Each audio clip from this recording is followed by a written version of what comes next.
right, a Call 6 investigation into dangerous daycares is prompting reaction from parents, daycare providers, even state lawmakers. We found children dying in all types of daycares, and some argue that the state needs better overall standards to protect children.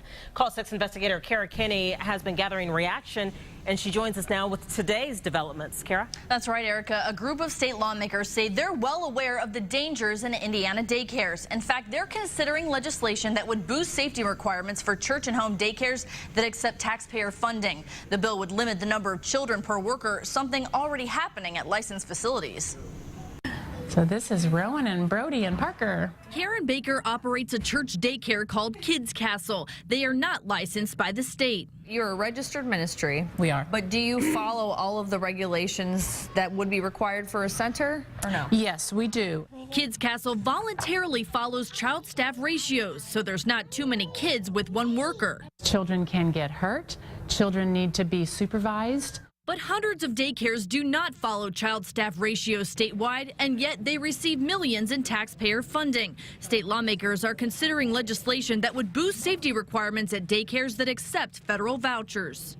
There's a young kid, and I'm sorry if I get emotional about this, walking around in a filthy pajama top at 2 o'clock in the afternoon eating crackers off the floor. This was a registered ministry.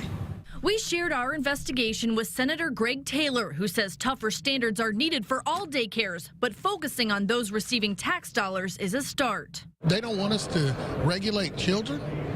That's a sad case in Indiana. If we don't get this done, it's sad.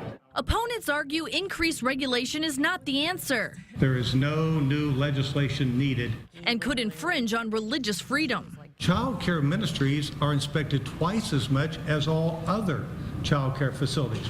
Karen Baker at Kids Castle says it's possible to be a religious facility and follow the same regulations as licensed centers. It's not difficult. She's concerned by the dangerous conditions we found at some Indiana daycares and hopes change is on the way. House Bill 1036 would also require any daycare accepting taxpayer funding to have basic training for staff, including safe sleep, first aid, CPR, and child abuse detection. A Senate committee has yet to vote on this bill. The legislation does nothing to address the fact that in Indiana, you do not need a home daycare license until you have 6 or more unrelated children in the home. Senator Greg Taylor says it's something he would consider introducing in the future. Kara Kenny, RTV6.